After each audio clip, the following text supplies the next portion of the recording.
Оқушылар, саламатсыңдар ма? Біз мына тақырыпты кеңінен әлі де тоқталатын боламыз. Мен қазір қысқаша түсіндіріп өтейін. Бізде кез келген жылдамдықтар бір-біріне қарама-қарсы келе жатса, бір-біріне қарап келе жатса, мысалы, мынау 60 км сағат жылдамдықпен келе жатыр, мына екінші машина 40 км сағат жылдамдықпен келе жатыр. Екеуінің ара қашықтығы 300 км сағат. Бұлар неше сағаттан кейін кездеседі дейтін болса, мысалы, мына жерде кездесті деген, неше сағаттан кездеседі десе, міне жылдамдықтарын қосамыз. Оқушылар, сонда 60 қосылған 40 тең 100.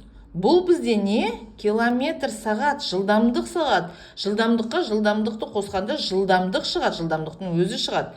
Енді бізден қанша уақыттан кейін кездеседі? Т-ның формуласы қандай енді? S бөлінген V, дұрыс па? Бізде S бар, міне 300 километр. Бөлеміз, бізде міне жылдамдығымыз 100 болды, екеу бір-біріне қарамыз кезетқандықтан. 100, сонда 300-ді 100-ге бөлгенде 3 сағатта олар кездеседі деп жауап береміз.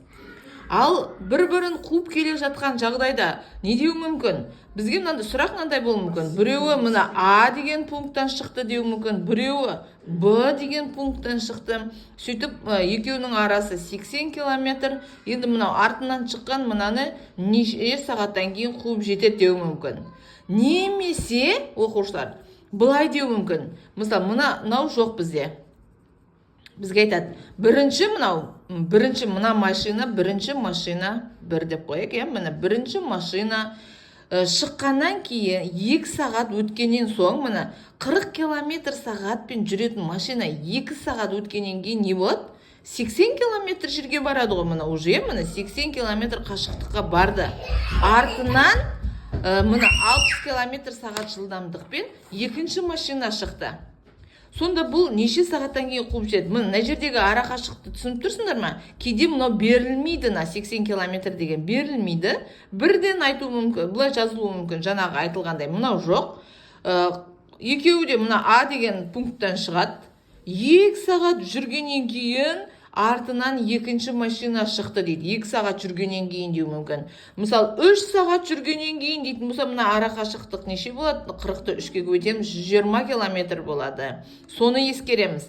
Енді бізге артынан қуатын болса, машина бірінің артынан бірі келетін болса, үлкен, артынан келе жатқан енінен қуып жету үшін жылдамдығы үлкен болу керек, дұрыс па? 60-тан 40-та азайтамыз жылдамдықтарды. Сонда 20 км сағат. Бұл тапқанымыз жылдамдық.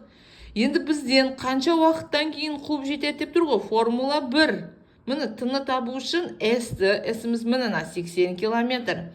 80-ді не істейміз? Мына жылдамдыққа бөлеміз 20-ға.